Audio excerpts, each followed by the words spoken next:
Hello everyone, welcome करता हूं मैं भारत पंचाल अगेन आप सबका हमारी नई वीडियो में यूट्यूब चैनल पर। कैसे हो आप सब एंड कैसे चल रही है आपकी पढ़ाई? आई होप कि सब कुछ बहुत अच्छा चल रहा है आपकी पढ़ाई में। तो आज आपकी पढ़ाई में कुछ नए पॉइंट ऐड करते हैं एंड 10 ईयर सीरीज जो स्टार्ट की हुई है कि लास्ट 10 ईयर के अंदर क्या क्या क्वेश्चन आए हैं। पॉलीमर के लास्ट 10 ईयर के क्वेश्चन हम कर चुके हैं। आज हम लोग पढ़ने वाले हैं last 10 year question answer of chemistry in everyday life. अगर आपने चैप्टर रिवाइज नहीं किया है अच्छे से तो अनअकैडमी से कर लीजिए। लिंक मैंने डिस्क्रिप्शन में दे दिया है सभी चैप्टर्स का। सभी चैप्टर आपने वहीं से रिवाइज कर लेने हैं एंड 10 ईयर सबका ही आएगा।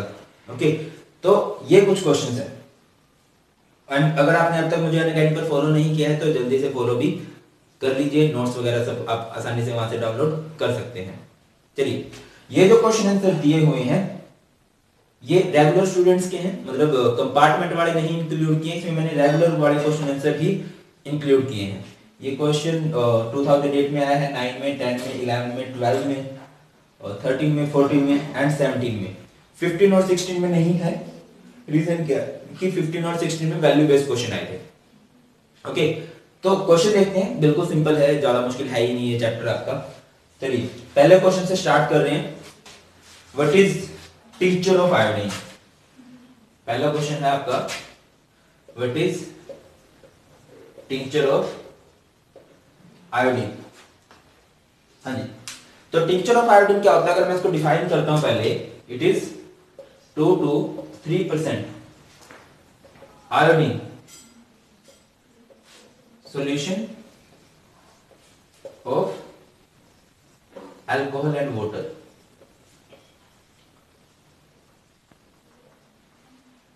अल्कोहल एंड वाटर के सॉल्यूशन में आप 2 to 3% आयोडीन मिक्स कर दोगे तो वो क्या बनेगा? टिंक्चर ऑफ आयोडीन बनेगा। और टिंक्चर ऑफ आयोडीन क्या होता है? एक फेमस एंटीसेप्टिक होता है। एंटीसेप्टिक समझते हो ना, जो कीटाणुओं को मारने के काम आता है। और एंटीसेप्टिक को अप्लाई कहां पे किया जा सकता है? वॉन्ड्स के ऊपर। ओके, नेक्स्ट देखिए, मैं यहां पे करवा देता हूं, यहां पे जगह है, या फिर यहीं पे कराऊं, यहीं पे कर लेते हैं। चलिए नेक्स्ट क्वेश्चन है हमारा, एनाल्जेसिक्स क्या होते हैं? एनाल्जेसिक्स क्या होते हैं? अगर मैं एनाल्जेसिक्स को हिंदी में बोल लूं, हिंदी में ये बोला जाता है पीड़ाहारी, मींस पेन किलर। तो सिंपली डिफाइन करना चाहूं तो कैसे डिफाइन करूंगा? Those chemical substance which are used to get relief from pain, relief from pain। ये क्वेश्चन बहुत इंपॉर्टेंट है एंड बहुत बार रिपीट भी हुआ है ये वाला कि एनाल्जेसिक्स क्या होते हैं, एनाल्जेसिक्स कितने टाइप के होते हैं, एनाल्जेसिक्स जेसिक्स को कौन मतलब कंसल्ट करता है, किनको कौन से एनाल्जेसिक्स की सलाह दी जाती है। तो एनाल्जेसिक्स क्या होते हैं? वो केमिकल सब्सटेंस जो कि यूज किए जाते हैं पेन से रिलीफ के लिए, दर्द से राहत के लिए। अब दर्द भी कई तरह के होते हैं। देखिए, अब दो तरह के एनाल्जेसिक्स बड़े फेमस हैं। First is narcotics and second is non narcotics. Narcotics and non narcotics, क्या मतलब है नारकोटिक्स का एंड नॉन नारकोटिक्स का? नारकोटिक्स मतलब जो नशीले पेन किलर होते हैं, जिनमें नशा होता है, जो सेंट्रल नर्वस सिस्टम पे अटैक करते हैं, माइंड को ब्लॉक करते हैं एंड फीलिंग वगैरह खत्म कर देते हैं। एंड नॉन नारकोटिक्स क्या होते हैं? जो नशीले नहीं होते। अगर मैं डिफाइन करना चाहूं तो क्या होंगे? Narcotics which attack on central nervous system, on central nervous system, और ये does not attack on central nervous system. इनके साथ क्या होती है? नारकोटिक्स के साथ क्या प्रॉब्लम होती है कि ये हैबिट फॉर्मिंग होते हैं और ये हैबिट फॉर्मिंग नहीं होते। इनके साथ दूसरी बात क्या है कि ये इनके साइड इफेक्ट भी होते हैं और इनका कोई भी साइड इफेक्ट नहीं होता। ओके, अगली बात अगर मैं करता हूं कि एग्जांपल की बात करें नारकोटिक्स। अच्छा, एडवाइस, नारकोटिक्स को एडवाइस कब किया जाता है, सलाह कब दी जाती है? डॉक्टर सिर्फ तभी सलाह देता है जब पोस्ट ऑपरेशन होते हैं, बड़े बड़े ऑपरेशन होते हैं, ठीक है, लाइक मतलब पूरा काटना है बॉडी को, चीरना है, भाई एक बॉडी का पार्ट ऐसा है जो काम करेगा नहीं, इसको काट देना है, तो पोस्ट ऑपरेशन के अंदर इसको कंसल्ट करते हैं डॉक्टर, या फिर प्रेगनेंसी में जो ऑपरेशन होते हैं वो। और इसमें सिंपल हेड पेन है, बैक पेन है, स्केलेटल पेन है, हड्डियों में दर्द जो हो रहा है उसमें। एग्जाम्पल, जितने भी ओपियम डेरिवेटिव हैं, अफीम से बनी हुई जितनी भी दवाइयां हैं वो सब नारकोटिक्स कैटेगरी में आएंगी। एंड नॉन नारकोटिक्स में क्या आएगा, लाइक एस्पिरिन, पैरासिटामोल, फिनेसिटीन, ये सब किसके हैं, नॉन नारकोटिक्स के टाइप आएंगे।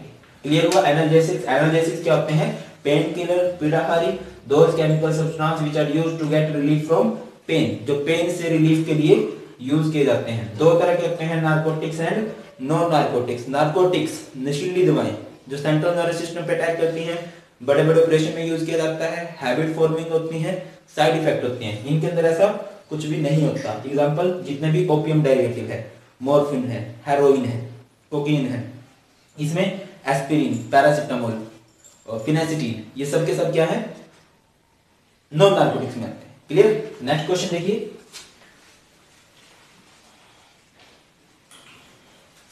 हाँ जी, तो टिंचर ऑफ आयोडीन हो चुका है, 2009 में आया था हमारा एनाल्जेसिक्स, ये हमारा हो चुका है।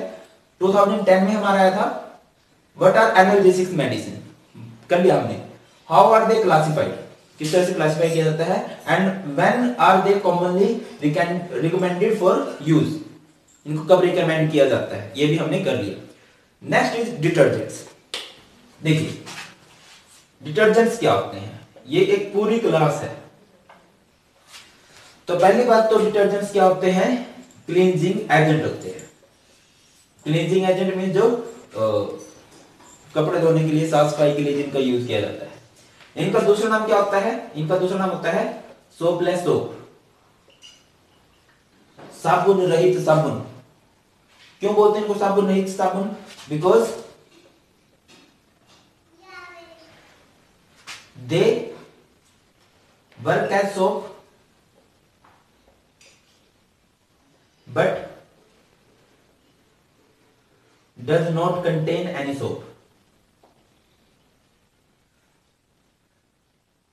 साबुन की तरह काम करते हैं बट इनके अंदर कोई साबुन नहीं होती, इसी वजह से इनको क्या बोल दिया जाता है, सोपलेस सोप बोल दिया जाता है। नेक्स्ट बात करें इनकी एडवांटेज क्या है, इनकी एडवांटेज भी होती है एंड डिसएडवांटेज भी होती है। एडवांटेज क्या होती है, देखो मैं आपको बात आता हूं, साबुन होती है, अच्छी तरह काम करती है, बट उसकी डिसएडवांटेज है कि वो हार्ड वाटर के अंदर काम नहीं करती। ये क्वेश्चन है, हमने पढ़ना है, आगे पढ़ेंगे कि हार्ड वाटर के अंदर काम क्यों नहीं करती। मैं हल्का सा बता देता हूं कि जब हार्ड वाटर मिलता है सोप को, तो वो वहां पे प्रेसिपिटेट बनाना स्टार्ट कर देती है। प्रेसिपिटेट मींस लेदर नहीं बनाती, झाग नहीं बनाती, वहां पे प्रेसिपिटेट बनाती है। तो प्रेसिपिटेट बनाने की वजह से क्या होता है, वो काम नहीं करेगी। तो हमें कुछ ऐसा क्लींजिंग एजेंट चाहिए था जो प्रेसिपिटेट ना बनाए। तो क्या बात है, detergent does not form precipitate with hard water, hard water में प्रेसिपिटेट नहीं बनाता, so can work easily in hard water, आसानी से काम कर सकता है। ये इसकी एडवांटेज है सोप के कंपैरिजन में। अब अगली बात आती है कि टाइप कितने होते हैं, बहुत सारे टाइप होते हैं डिटर्जेंट के। सबसे पहले कटायनिक डिटर्जेंट,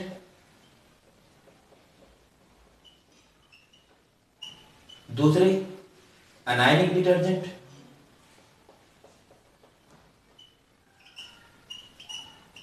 तीसरे वाले नॉन आयनिक डिटर्जेंट या न्यूट्रल कह सकते हो आप लोग, non ionic detergent, fourth biodegradable detergent,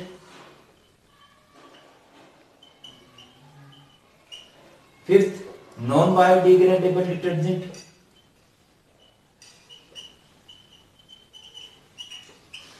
तो ये डिटर्जेंट्स के टाइप होते हैं। कौन कौन से? First is cationic detergent, anionic detergent. Writing थोड़ी सी एडजस्ट कर लेनी है, कोर्स मैं उस तरफ लिख रहा हूँ, थोड़ी सी वैसे भी गंदी ही है मेरी राइटिंग, एडजस्ट कर लीजिए, आप लोगों को समझ में आ रही है। Okay, cationic detergent, anionic detergent, non ionic detergent, biodegradable detergent and non biodegradable detergent. आपकी स्क्रीन पे आ भी रहा होगा सबके बारे में। कटायनिक डिटर्जेंट्स क्या होते हैं? जिनमें बड़े वाला पार्ट कटायन होता है। अनायनिक डिटर्जेंट क्या होता है? जिसमें बड़े वाला पार्ट अनायनिक होता है। अनायनिक डिटर्जेंट्स का ही सबसे ज्यादा यूज किया जाता है। नॉन आयनिक डिटर्जेंट्स क्या होते हैं? ना जिसमें ना कटायन होते हैं ना अनायन होते हैं। बायोडिग्रेडेबल डिटर्जेंट्स क्या होते हैं? वो डिटर्जेंट, नाम से क्लियर हो, वो डिटर्जेंट जो डिग्रेडेड हो जाते हैं, डिकम्पोज हो जाते हैं, जिनको माइक्रो ऑर्गेनिज्म खत्म कर सकते हैं। ओके, एक टाइम के बाद देखिए डिटर्जेंट्स के साथ दिक्कत क्या है कि वो बहुत ज्यादा पोल्यूशन फैलाते हैं, बहुत ज्यादा। तो इन्वेंशन हुई है बायोडिग्रेडेबल डिटर्जेंट्स की। इनमें क्या होते हैं? स्ट्रेट चेन हाइड्रोकार्बन होते हैं, स्ट्रेट चेन आसानी से टूट जाती है। Next is non biodegradable detergents क्या होते हैं? Branch chain hydrocarbons. ये डिग्रेडेड नहीं होते, डिकम्पोज नहीं हो पाते। क्लियर है? हाँ। तो नेक्स्ट क्वेश्चन देखिए, डिटर्जेंट्स हो गया। Next question, what is tincture of iodine? आया था 2011 के अंदर। क्या होते हैं टिंचर ऑफ आयोडीन? क्या होता है? अभी बताया, 2 to 3% iodine solution of alcohol and water. And use कहां पे किया जाता है इसका? It is used as an antiseptic. Next है आपका एंटासिड्स क्या होते हैं?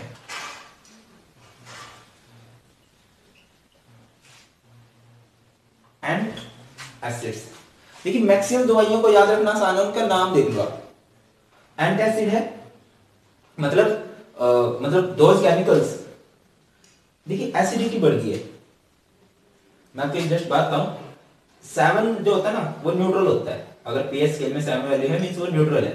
अगर इस तरह वैल्यू जा रही है मींस 6 5 4 3 कम हो रही है मींस वो एसिडिक कैरेक्टर बढ़ रहा है। इस साइड ए बढ़ता है, इस साइड बी बढ़ता है, इस साइड बेस बढ़ता है।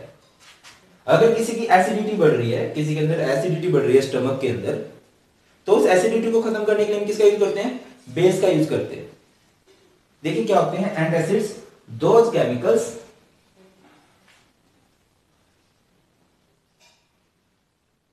which raise the pH to appropriate समझते हो? उचित, appropriate level in stomach to maintain the neutrality in stomach. क्या होते हैं एंटासिड्स?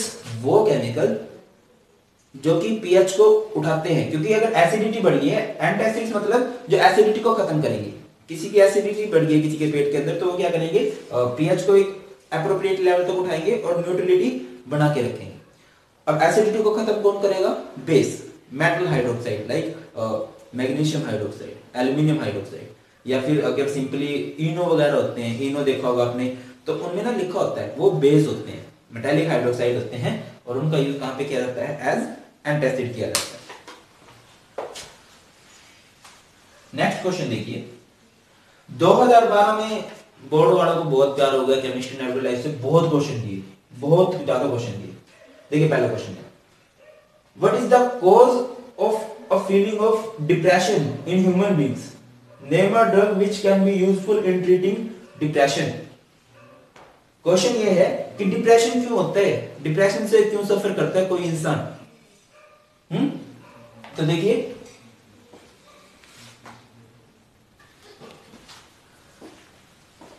तो डिप्रेशन से क्यों फील करता है, क्वेश्चन डिप्रेशन से क्यों सफर करता है कोई इंसान, क्वेश्चन ये है।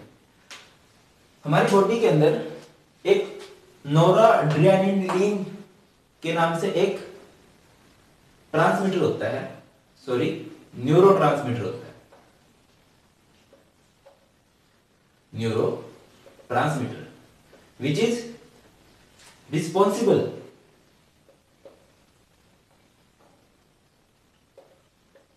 फॉर मूड चेंज,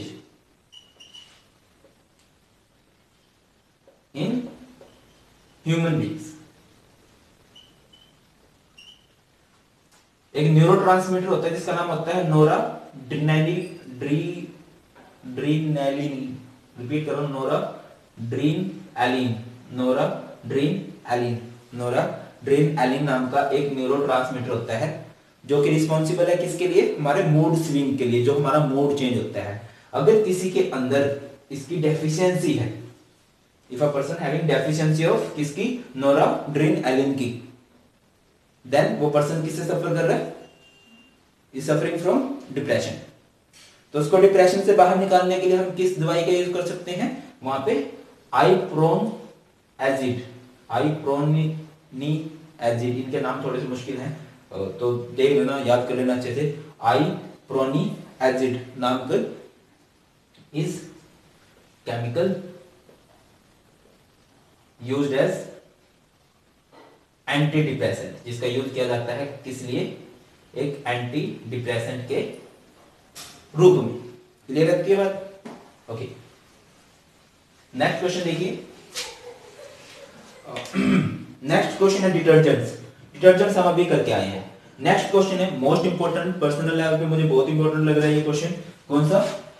कि एंटीसेप्टिक क्या होते हैं एंड डिसइंफेक्टेंट क्या होते हैं। क्या होते हैं एंटीसेप्टिक एंड क्या होते हैं डिसइंफेक्टेंट्स। तो एंटीसेप्टिक क्या होती हैं? Those chemical substance which are used to kill और prevent the growth of micro organisms like bacteria वगैरह। एंटीसेप्टिक क्या होता है? वो केमिकल सब्सटेंस जो कि यूज किए जाते हैं किस लिए? किल और prevent the growth of microorganism. और डिसइंफेक्टेंट क्या होते हैं? दो chemical substance which are used to destroy, विनाश करने के लिए, destroy microorganisms. Microorganisms को बिल्कुल ही खत्म करने के लिए जिनका यूज किया जाता है वो सब होते हैं डिसइंफेक्टेंट। अब एंटीसेप्टिक क्या होता है? Not harmful for living tissues. Living tissues के लिए हार्मफुल नहीं होते, और इसमें बात करें तो these are harmful for living tissues. ये हार्मफुल होते हैं। अब जब ये हार्मफुल नहीं है तो इनको अप्लाई किया जा सकता है कहां पे? लिविंग ऑर्गेनिजम्स के वाउंड्स पे, कट्स पे अप्लाई कर सकते हैं इनको। एंड ये हार्मफुल है तो लिविंग ऑर्गेनिजम्स इनका यूज नहीं कर सकते, वाउंड्स, कट्स वगैरह पे इनको अप्लाई नहीं किया जा सकता। इनका यूज कहां पे किया जा सकता है? सिर्फ एपरेटिस की क्लीनिंग के लिए, एपरेटिस क्लीनिंग, फ्लोर वॉशिंग और टॉयलेट क्लीनिंग वगैरह के लिए इनका यूज किया जा सकता है। एक बड़ा फेमस क्वेश्चन आता है, बहुत फेमस क्वेश्चन आता है कि ऐसा कौन सा केमिकल है जो एंटीसेप्टिक का काम भी करता है एंड डिसइंफेक्टेंट का काम भी करता है। तो देखिए, फिनोल जो सॉल्यूशन है उसको आप एंटीसेप्टिक के रूप में भी यूज कर सकते हो, डिसइंफेक्टेंट के रूप में भी। अगर 0.2% फिनोल सॉल्यूशन है तो वो काम करेगा एज एंटीसेप्टिक, और अगर 1% फिनोल सॉल्यूशन है तो वो का काम करेगा एज डिसइंफेक्टेंट। क्लियर होती है बात? बहुत इंपॉर्टेंट क्वेश्चन है। एंटीसेप्टिक एंड डिसइंफेक्टेंट क्या होते हैं? एंटीसेप्टिक जो कि माइक्रो ऑर्गेनिज्म को खत्म करने काम आते हैं या उनकी ग्रोथ को रोकने काम आते हैं। डिसइंफेक्टेंट क्या होते हैं? जो उनका बिल्कुल विनाश करने के काम आते हैं। एंटीसेप्टिक क्या होते हैं? जो लिविंग टिश्यूज के लिए हार्मफुल नहीं है। डिसइंफेक्टेंट क्या होते हैं? जो लिविंग टिश्यूज के लिए हार्मफुल हैं। अभी हार्मफुल नहीं है तो इनको अप्लाई किया जा सकता है वाउंड्स पे, कट्स पे, जहां भी इनका यूज नहीं किया जा सकता। ये सिर्फ नॉन लिविंग थिंग्स पे अप्लाई किए जा सकते हैं। एग्जांपल, कोई ऐसा केमिकल जो दोनों का काम कर सके वो है phenol solution. 0.2% phenol solution can act as an antiseptic while 1% phenol solution can act as a disinfectant. Okay, next question देखिए। What are food preservatives? Give 2 example.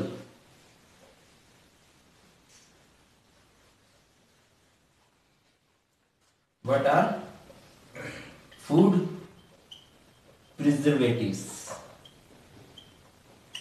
Preserve समझते हो, प्रिजर्व करना, बचा के रखना।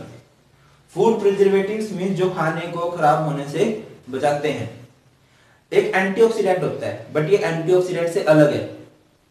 ओके, एंटीऑक्सीडेंट्स क्या होते हैं? देखिए, जो खाना है अगर वो ऑक्सीजन के अटैक की वजह से खराब हो रहा है तो उसको रोकने के लिए जिन केमिकल्स का यूज किया जाता है वो होते हैं एंटीऑक्सीडेंट। बट यहां पे हम बात करें फूड प्रिजर्वेटिव्स की। क्या होते हैं food preservatives? Those chemicals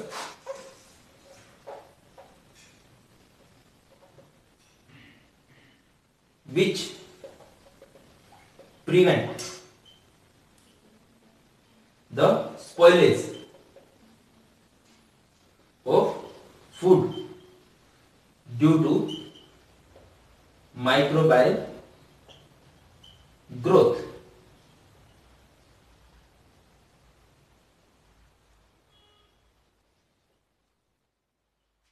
microbial growth. हम जो भी चीजें खाते हैं मोस्टली ऑर्गेनिक होती हैं, और ऑर्गेनिक चीजों की खास बात क्या होती है कि उनमें थोड़े टाइम बाद ही माइक्रो ऑर्गेनिज्म पैदा हो जाते हैं और वो बहुत स्पीड से बढ़ना स्टार्ट करते हैं, और जिसकी वजह से हमारा खाना क्या हो जाता है? खराब हो जाता है। तो फूड प्रिजर्वेटिव्स क्या होते हैं? वो केमिकल जो कि खाने को खराब होने से, तो जो खाने को खराब होने से बचाते हैं उन्हें हम लोग बोलते हैं फूड प्रिजर्वेटिव्स। ओके, अब एग्जांपल क्या होगा इसका? Sugar, table salt and sodium benzoate, ये सब खाने को खराब होने से बचाते हैं। ओके, अब मैं आपको एक एग्जांपल दूं, मतलब जैसे दूध है, खराब हो जाता है, बट दूध से जो मिठाइयाँ बनाई जाती हैं वो इतनी जल्दी खराब नहीं होती। इवन ऐसा होता है कि एक दिवाली में बनती है, वो अगली दिवाली तक चली जाती है, चला देती है दुकानदार। एक्चुअल में क्या होता है कि वहाँ पे शुगर ऐड कर लिया या फिर सोडियम बेंजोएट ऐड कर लिया। दूसरा एग्जांपल करें, वेजिटेबल ऑयल भी होता है जो खाने को खराब होने से बचाता है। अचार देखो, अगर जैसे आम है, आम से अचार बनाया गया, वो अचार भी एक अच्छा सीजन निकाल जाता है। रीजन क्या होता है? जिसमें जो केमिकल मिलाए गए हैं, जो वेजिटेबल ऑयल मिलाया गया है, जो उसमें सोल्ट मिलाया गया है, वो उसको खराब होने से बचाता है। ओके, तो ये होते हैं फूड प्रिजर्वेटिव्स। नेक्स्ट बात करते हैं कि बड़ा इंपॉर्टेंट क्वेश्चन आता है, explain cleansing action of soap, why do soap not work in hard water. बहुत इंपॉर्टेंट क्वेश्चन होता है, मतलब सरफेस केमिस्ट्री में भी है, मैंने करवाया भी ऑलरेडी आप लोगों को। तो देखिए, अगर मैं सोप को बोलूं, सोप होती क्या चीज है? डिफाइन करना चाहें, सोप बोले तो साबुन, डिफाइन कैसे करेंगे? दीज आर सोडियम और potassium salt of higher fatty acid, higher fatty acids. जो हायर फैटी एसिड्स होते हैं उनके साथ जब सोडियम या पोटेशियम को मिक्स कर दिया जाता है तो उनके मिक्सचर को क्या बोला जाता है? सोप। एग्जांपल सोडियम स्टीरेट है,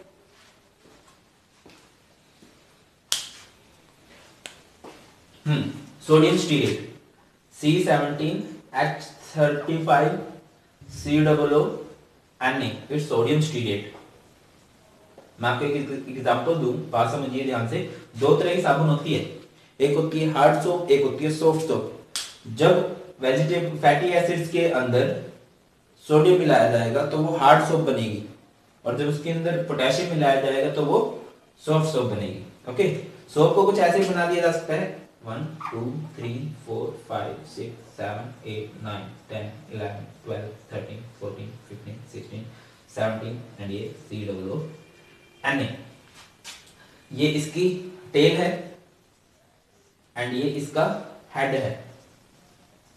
साबुन की जो टेल होती है वो कार्बन वाली है, तो इसे बोलते हैं हाइड्रोफोबिक।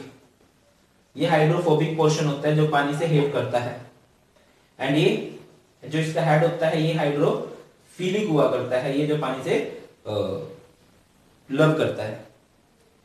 अब क्वेश्चन ये आता है कि ये पानी में काम कैसे करता है? क्लींजिंग एक्शन ऑफ सोप पे आपने एक नोट लिखना है।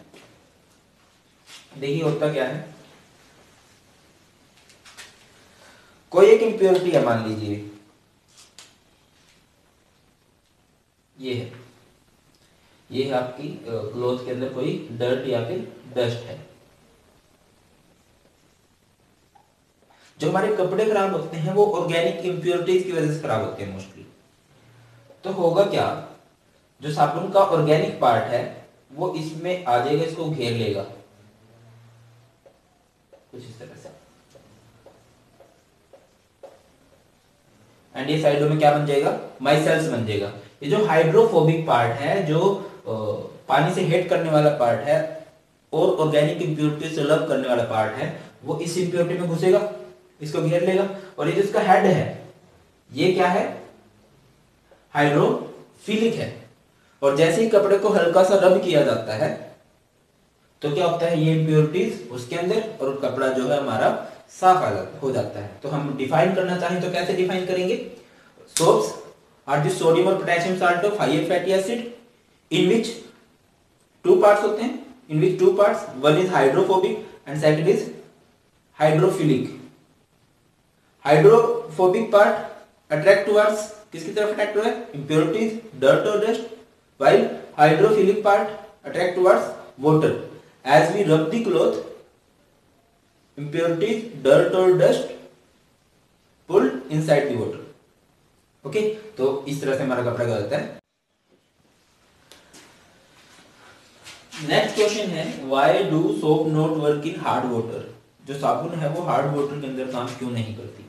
अभी मैंने आपको बताया था कि साबुन का फॉर्मूला क्या होता है, C17 H35 COO Na, और भी कहीं हो सकते हैं, ये भी एक है C17 H35 COO Na। और हार्ड वाटर क्या होता है, chloride, sulphate, hydrogen carbonate of calcium and magnesium. मान लीजिए ये हार्ड वाटर, हार्ड वाटर के अंदर क्या होता है, कैल्शियम एंड मैग्नीशियम के सोल्ट होते हैं। तो होगा क्या, ये जो आपकी सोप है इसको फ्रीली काम करना है, आयंस में ब्रेक होना चाहिए, बट जैसे ही ये ब्रेक होना स्टार्ट करती है इसको कौन घेर लेता है, कैल्शियम, इसको फ्री होने नहीं दिया। देखिए अब इस Na की जगह क्या चला गया, Ca, और Ca की जगह कौन आ गया, Na, ये आपका बन गया 2NaCl, और ये क्या बन चुका है, एक स्कम बन चुका है, एक प्रेसिपिटेट बन चुका है। मैंने आपको बताया था soap form insoluble precipitate with hard water.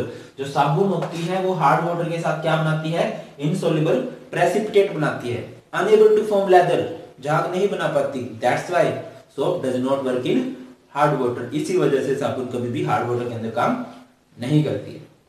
Okay है, नेक्स्ट क्वेश्चन देखिए। नेक्स्ट क्वेश्चन है, why is use of aspartame is limited to cold foods and cold drinks. पहली बात तो एस्पार्टेम होता क्या है ये समझिए।